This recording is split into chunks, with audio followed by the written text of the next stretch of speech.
O dilema da cura. Quando a inovação médica colide com o modelo de negócios farmacêutico, uma perspectiva humana e financeira. Em 2018, um relatório do Goldman Sachs, intitulado The Genome Revolution, a Revolução Genômica, lançou uma luz desconfortável sobre a interseção entre o avanço médico e a lógica de mercado. O documento destacou que, embora a medicina aspire à erradicação de doenças, o modelo de negócios de muitas empresas farmacêuticas prospera com tratamentos contínuos para condições crônicas. Esta tensão é intensificada pela promessa de terapias curativas revolucionárias que, paradoxalmente, podem ameaçar a receita recorrente. Este artigo aprofunda as implicações éticas dessa questão, examinando como as considerações financeiras moldam o desenvolvimento de tratamentos e o impacto direto na vida das pessoas, incluindo o papel de pioneiros como o Dr. Carl June, cujas tragédias pessoais muitas vezes impulsionam as maiores revoluções médicas. 1. Análise do relatório do Goldman Sachs, de 2018. O relatório do Goldman Sachs não era uma condenação à busca pela cura, mas sim uma análise pragmática de seus desafios financeiros dentro de um sistema de saúde impulsionado pelo lucro. A principal tese era que medicamentos curativos, especialmente terapias genéticas de dose única, representam um desincentivo financeiro para as empresas farmacêuticas devido à sua capacidade de eliminar a necessidade de tratamentos contínuos. Para investidores, um fluxo de receita estável e previsível de medicamentos para doenças crônicas é muito mais atraente do que a incerteza de um produto que, ao ter sucesso, esgota seu próprio mercado. O caso da Gilead Sciences e seus medicamentos para hepatite C, como Sovaldi e Harvoni, serve como um exemplo marcante. Embora esses medicamentos tenham curado a vasta maioria dos pacientes com hepatite C, as vendas da Gilead declinaram significativamente após a cura de uma grande parcela da população afetada. Do ponto de vista de Wall Street, a perda de receitas recorrentes de pacientes curados era um fator a ser considerado, levantando a questão: como as empresas podem justificar investimentos bilionários em P&D para curas que eventualmente secarão suas próprias fontes de receita? A distinção fundamental entre tratamentos curativos e crônicos está no cerne desse dilema financeiro. Medicamentos curativos visam erradicar a doença com uma intervenção única ou um ciclo limitado.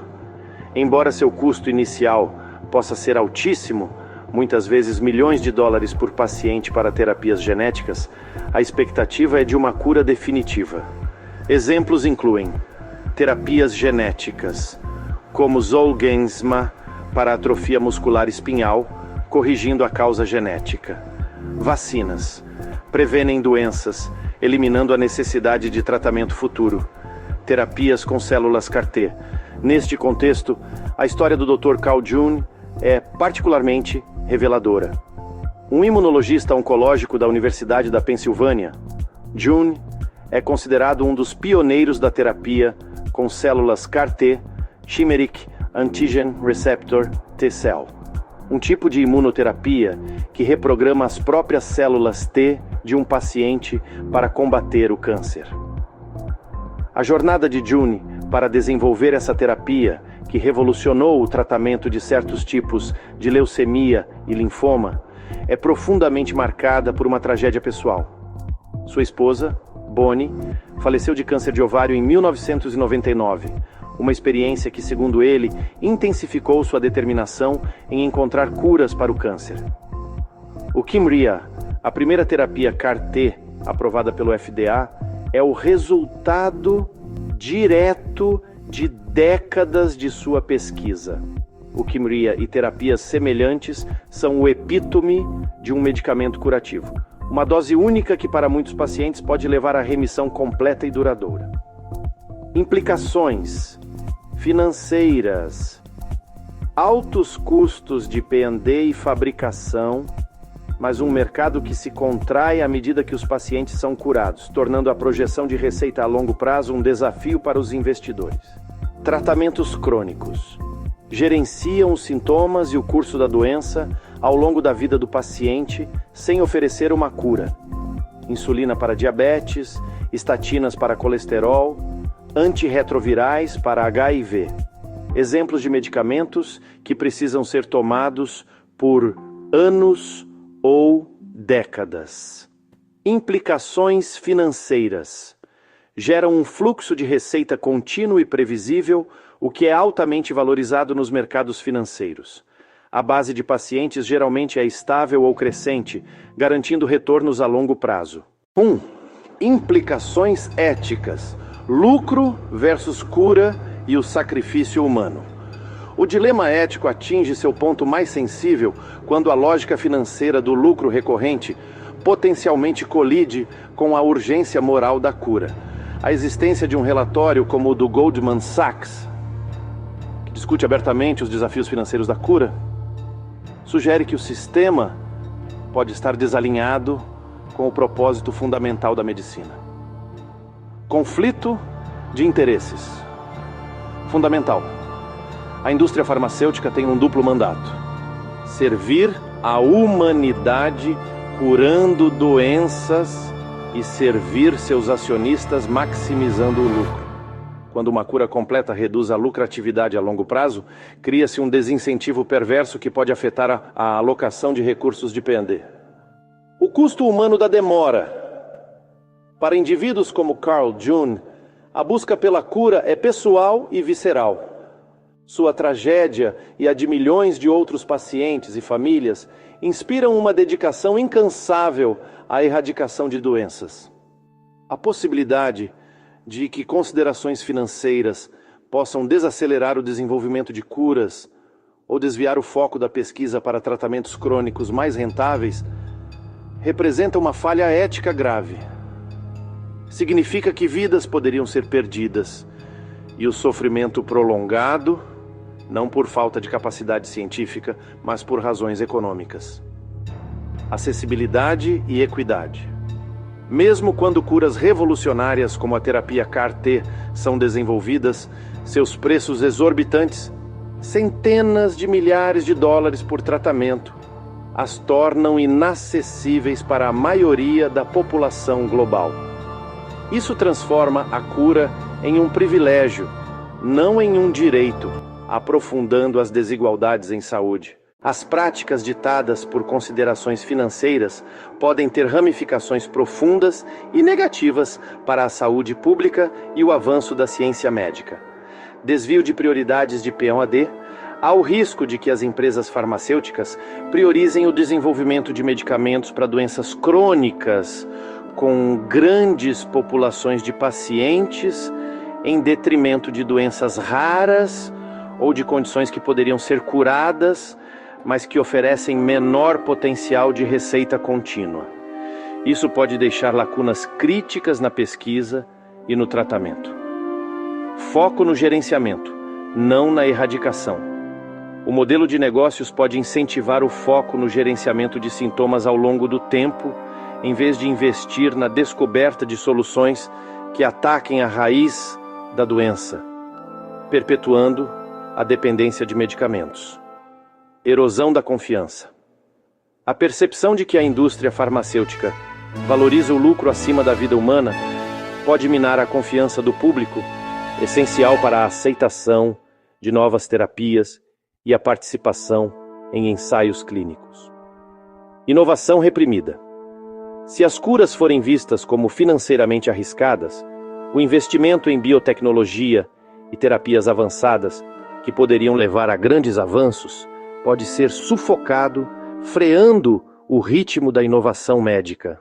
É crucial desenvolver modelos que alinhem os incentivos financeiros com a imperativa ética de curar, honrando o espírito de cientistas como Carl June. Novos modelos de precificação e pagamento. Pagamento por resultado. As empresas seriam remuneradas progressivamente com base na eficácia da cura e na longevidade dos benefícios para o paciente. Isso alinha o sucesso financeiro da empresa diretamente com o sucesso clínico do paciente.